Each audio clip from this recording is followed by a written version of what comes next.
Здравствуйте, Филиппова Юлия, ученица 9 класса Новосор, школа номер 7 города Якутска.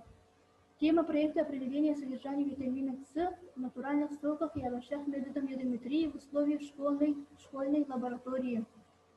Актуальностью работы является то, что иммунная система защищает организм от воздействия внешних неблагоприятных факторов против агрессивного действия бактерий, грибков, вирусов. Это мы стали еще больше осознавать с последними событиями в мире, связанными с пандемией. Цель нашей работы – определение наличия витамина С в отдельных овощах и в натуральных соках методом ядометрии в школьной лаборатории. Задача – изучили литературе, ознакомились с биохимическими свойствами витамина С, эксперименты путем выявления содержания наибольшего количества витамина С в овощах и натуральных соках методом ядометрии. Сравнили содержание витамина С в консервированных фруктовых соках и в натуральных свежеприготовленных соках. Провели опрос-анкету. Методы исследования являются ядометрия и титрование. Провели эксперимент на определение С в свежевыжатом соке красной смородины. Является, что в 20 мг отжатого сока красной смородины содержится 87,5 мг витамина С.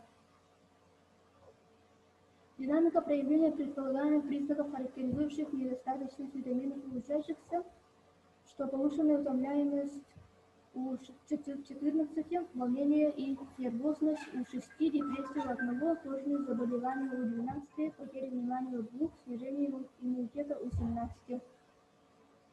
Выводы. Изучение информации о витамине С в литературных источниках в интернете позволило прийти к выводу, что витамин С играет большую роль для полноценной жизни человека, накапливается во мне во многих растениях.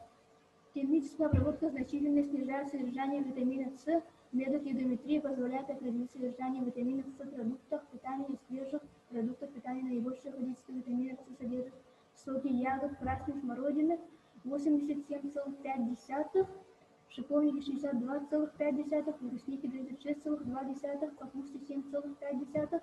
В ходе исследования мы установили, что образцы соков содержат витамин С, а значит они являются витаминизированными напитками. Витамин С – это незаменимый витамин для жизнедеятельности организма, который сам в организме не синтезируется. Он должен поступать в пищу, желательно после употребления сырых фруктов и овощей. Пить витаминизированные напитки, принимать синтетические витаминизированные препараты. В рационе должны присутствовать сладкий красный перец, капуста, шиповник, соки.